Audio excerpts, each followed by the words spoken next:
Hello everyone. और आज हम देखने वाले हैं स्ट्रक्चर ऑफ एटमॉस्फेयर यानी एटमॉस्फेयर के बारे में देखेंगे। तो कुछ फैक्ट्स है जो आपको पता होनी चाहिए। The atmosphere is compose of gas, water, vapour and dust particle. तो कंपोजिशन क्या क्या है एटमॉस्फेयर की? तो गैस, वाटर, वेपर है और dust particle. Oxygen will be almost in negligible quantity at the height of 120 kilometres, यानी अर्थ के सरफेस से अगर हम 120 किलोमीटर ऊपर जाते हैं तो वहाँ जो ऑक्सीजन की क्वांटिटी होगी वो काफ़ी कम होगी, ना के बराबर होगी, कहने का ये मतलब है। Carbon dioxide and water vapour are found only up to 90 kilometre from the surface of the earth, यानी कार्बन डाइऑक्साइड और वाटर वेपर अगर हम अर्थ सरफेस से ऊपर 90 किलोमीटर जाते हैं, ठीक है, तो वहीं तक मिलती है। 90 किलोमीटर्स के अबव नहीं मिलती है, ये भी आपको याद रखनी है क्योंकि यहाँ ओनली है। Ozone is important component of the atmosphere between 10 to 50 kilometers above the earth surface। तो ओजोन लेयर अर्थ की सरफेस से कितनी ऊपर है इसकी लेयर? तो 10 टू 50 किलोमीटर्स। और ये काम क्या करती है ओजोन लेयर? ये फिल्टर करती है जो अल्ट्रा वायलेट रेज हैं जो सन से आती हैं उसे। Water vapour is also a variable gas in atmosphere which decreases with altitude। तो कहने का ये मतलब है कि वाटर वेपर एक वेरिएबल गैस है एटमॉस्फेयर में, जो वाटर वेपर की जो क्वांटिटी रहेगी वो घटती जाएगी जैसे जैसे हम ऊंचाई पे अगर हम जाते हैं, हायर एल्टीट्यूड्स पे जाते हैं। तो फॉर एग्जांपल भी देख लेते हैं कि वार्म और जो वेट ट्रॉपिक्स है वाली रीजन है, वहाँ 4% एयर रहेगी, वाटर वेपर की जो डेंसिटी रहेगी एयर के वॉल्यूम के हिसाब से। पर अगर हम ड्राई या कोल्ड एयर जैसे डेजर्ट में जाते हैं, राइट, या पोलर रीजन में जाते हैं, वहाँ पे 1% क्वांटिटी हो जाती है एयर वॉल्यूम के हिसाब से। तो ये हम समझ सकते हैं। Water vapour also decreases from equator towards pole, यानी वाटर वेपर जैसे हम पोल्स के पे आगे बढ़ेंगे वैसे वाटर वेपर्स जो है उसकी क्वांटिटी है वो भी डिक्रीज होती जाएगी। Water vapour act as blanket allowing the earth neither to become too cold too hot। तो ये इंपॉर्टेंट फैक्ट है, आपको याद रखनी है कि वाटर वेपर की वजह से ही अर्थ जो है वो ज़्यादा ठंडी या ज़्यादा गर्म नहीं हो पाती। डस्ट पार्टिकल अब देख लेते हैं जो एटमॉस्फेयर में अवेलेबल है।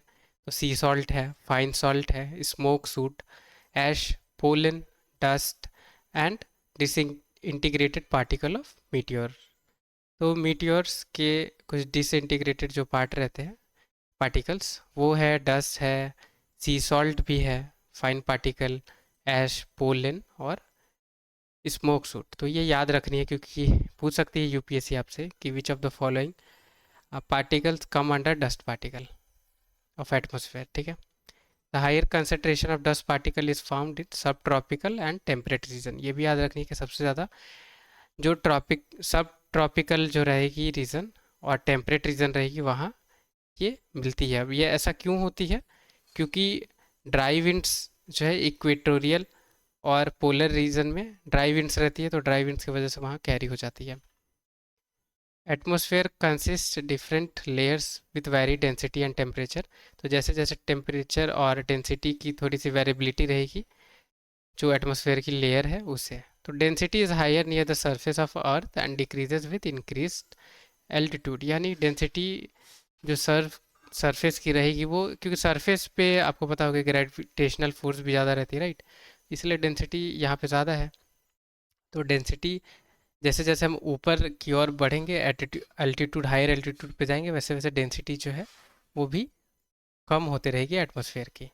Atmosphere is divided into 5 layer, 5 layer में एटमॉस्फेयर डिवाइडेड है टेम्परेचर कंडीशंस के बेसिस पे। तो कौन कौन सी ये 5 लेयर है वो देख लेते हैं हम। तो ट्रोपोस्फेयर है, स्ट्रेटोस्फेयर है, मेसोस्फेयर है, थर्मोस्फेयर है और एक्सोस्फेयर। अब एक एक करके देख लेते हैं हम, पहले ये डायग्राम से समझने की कोशिश करते हैं। तो सबसे नीचे ट्रोपोस्फेयर रहती है, फिर स्ट्रेटोस्फेयर रहती है, फिर मेसोस्फेयर रहती है, फिर थर्मोस्फेयर रहती है, फिर सबसे ऊपर एक्सोस्फेयर रहती है। तो यही जो है अर्थ की एटमॉस्फेयर की कुछ लेयर्स है। तो सबसे पहले ट्रोपोस्फेयर्स को देखते हैं हम। It is the lowest most layer of atmosphere, ठीक है, सबसे लोएस्ट यही है एटमॉस्फेयर। यहाँ हम इस डायग्राम में देख सकते हैं, ग्राफ में। The average height is 30 kilometre and extend roughly to a height of 8 kilometer near poles and about 18 kilometre at equator. तो इक्वेटर पे ट्रोपोस्फेयर की जो लेयर है वो हम देख सकते हैं वो ज़्यादा हाइट पे है comparison to poles. Height of troposphere is higher at equator as comparison to pole, यही सेम चीज़ है। Thickness of the troposphere is greater at the equator because heat is transported to great heights. तो heat great heights पे export होती है क्योंकि आपको पता होगी कि जो इक्वेटर वाली रीजन है वहाँ सबसे ज़्यादा सन की रेज अर्थ पे रीच होती है, राइट। तो इसीलिए वो हीटेड एरिया रहती है, राइट, अर्थ की। तो इसीलिए ट्रोपोस्फेयर की जो लेयर है थिकनेस वो सबसे ज़्यादा हमें कहाँ देखने को मिलती है, इक्वेटर पे। This layer contain dust particle and vapour, important point आपको याद रखनी है।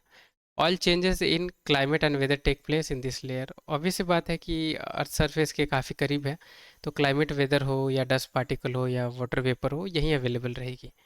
The temperature in this layer decreases at the rate of 1 degree Celsius for every 165 metres of height.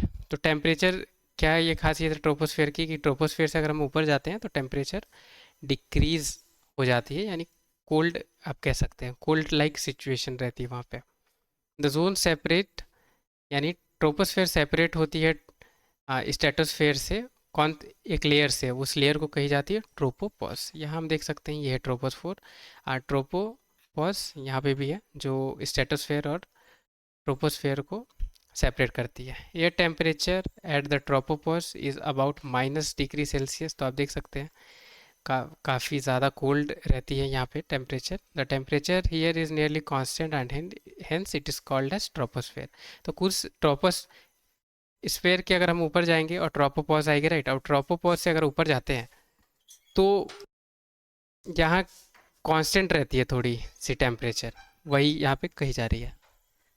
अब स्ट्रेटोस्फेयर को देखते हैं, दूसरी जो लेयर है। It is found above the troposphere, जैसा कि हम देख सकते हैं यहाँ इसके ऊपर मिलती है, and extended up to height of 50 kilometres. तो 50 किलोमीटर्स तक इसकी हाइट है। It contains ozone layer, this layer observe ultraviolet radiation. Important है आपको याद रखने की ओजोन लेयर किस में मिलती है, तो वो मिलती है स्ट्रेटोस्फेयर में। अब हम मेसोस्फेयर को देखते हैं। It lies above stratosphere which extend up to height of 80 kilometres. तो स्ट्रेटोस्फेयर के ऊपर 80 किलोमीटर पे हमें ये मेसोस्फेयर मिलती है। अब यहाँ की क्या खासियत है वो देख लेते हैं। Temperature start decreasing with an increase altitude. तो टेम्परेचर यहाँ पे डिक्रीज में रहेगी। The upper limit of mesosphere is also known as mesopause. तो ये पॉज मेसोपॉज हो गई या ये थर्मोपॉज हो गई, ये उतनी इंपॉर्टेंट नहीं है, पर अगर हम समझ पा रहे हैं तो अच्छी बात है, ठीक है। It contain electric charge particle known as ions. अब the ionosphere is located between 18 to 400 kilometre above the mesopause, ठीक है। तो मेसोपॉज लेयर के बाद 80 टू 400 किलोमीटर्स के बीच में हमें आयोनोस्फेयर देखने को मिलेगी, जो चार्ज पार्टिकल रहती है, इलेक्ट्रिकली चार्ज पार्टिकल रहती है, जिसे आयंस कही जाती है। ये इंपॉर्टेंट हमारे लिए आयोनोस्फेयर क्यों है, क्योंकि रेडियो वेव ट्रांसमिटेड अर्थ से जो होती है वो वहाँ से रिफ्लेक्ट बैक होके अर्थ पे आती है, राइट। तो ये आयोनोस्फेयर हमें याद रखनी है। आयोनोस्फेयर मेसोस्फेयर के मेसोपॉज के ऊपर है, ठीक है। मेसोस्फेयर यहाँ देख सकते हैं ये पहली वाली डायग्राम में, ठीक है। तो यहाँ पे आपको आयोनोस्फेयर या इस वाली रीजन में आपको दिखेगी, ठीक है। इस वाली रीजन पे, सॉरी, 80 टू 400 यहाँ पे बताई गई थी, राइट। तो यहाँ पे आयोनोस्फेयर मिलेगी। टेम्परेचर यहाँ देख लेते हैं कि the temperature here start increases with height. Temperature बढ़ने लगेगी जैसे हाइट ऊपर जाएंगे, राइट, क्योंकि ऑलमोस्ट जो हमारी एटमॉस्फेयर है उस उसकी लेयर ख़त्म ही हो रही है, राइट। तो ऊपर जाते वक्त क्योंकि लेयर नहीं रहेगी ज़्यादा, तो ऑब्वियस सी बात है कि हीटेड इन्वायरमेंट वहाँ रहेगी। अब एक्सोस्फेयर देख लेते हैं। It is the upper layer of atmosphere. This is the highest layer but very little is known about it. तो इम्पॉर्टेंट है, ये सबसे ऊपर वाली लेयर है एक्सोस्फेयर, पर इसके बारे में हमें बहुत कम जानकारी पता है। अब ये डायग्राम में देख लेते हैं, कुछ कुछ इंपॉर्टेंट है क्योंकि ट्रोपोस्फेयर देख सकते हैं यहाँ जहाँ पे हम रहते हैं, राइट, उसके ऊपर वाली एरिया। अब स्ट्रेटोस्फेयर में हम देख सकते हैं कि एयरक्राफ्ट यहीं पे फ्लाई करती है, उसके ऊपर ओजोन लेयर देख सकते हैं, उसके ऊपर मेसोस्फेयर देख सकते हैं, मेसोस्फेयर में आप देख सकते हैं उसके ऊपर मीटेoroइड्स यहाँ पे प्रेजेंट रहती है। फिर मेसोस्फेयर से ऊपर ट्रोपोस्फेयर, यहाँ पे हम देख सकते हैं क्या इंपॉर्टेंट है कि ऑरा जो ग्रेविटेशनल ग्रेविटेशनल विंड विंड से solar wind gravitational solar wind से जो ऑरा बनती है वो यहाँ मिलेगी, और सैटेलाइट हमें यहीं पे ट्रोपोस्फेयर में ही देखने को मिलेगी। और उसके ऊपर एक्सोस्फेयर है, एक्सोस्फेयर में रॉकेट वगैरह जो रहती है, स्पेस रॉकेट वगैरह वहाँ प्रोमिनेंट रहती है इस वाली एरिया में। अब कुछ क्वेश्चंस है हम देख लेते हैं इस टॉपिक के regarding. Which of the following solid particles are part of atmospheric dust. तो डस्ट की, एटमॉस्फेरिक डस्ट की कौन सी पार्टिकल है तो वो देख लेते हैं। फर्स्ट है सी सॉल्ट, सेकेंड है फाइन सॉल्ट, ऑप्शन ये थर्ड पॉइंट है स्मोक सूट, ऑप्शन फोर है ऐश, और फिफ्थ है पोलन। ऑप्शन है वन, एक क्या है option, one three and four only, B है one two and four, C की है three and five, and D है ऑल ऑफ द अबव। तो वीडियो पॉज करके आंसर देने की कोशिश कर सकते हैं आप। तो इसकी करेक्ट जो आंसर है ऑल ऑफ द अबव है। जैसा कि हमने ऊपर देखा कि क्या क्या डस्ट की पार्टिकल आती हैं, तो सी सॉल्ट है, फाइन सॉल्ट है, smoke, ash, pollen, dust, disintegrated particle of meteoroids. ये अभी यूपीएससी ने नहीं पूछा है, मे बी पूछ सकती है क्योंकि ये बेसिक स्टैटिक पार्ट से है इसलिए।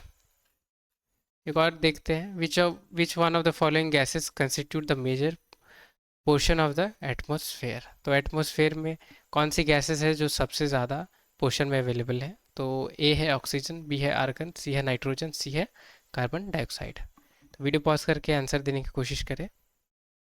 तो इसकी करेक्ट आंसर है सी, नाइट्रोजन। नाइट्रोजन सबसे ज़्यादा अवेलेबल है पोर्शन में, ठीक है।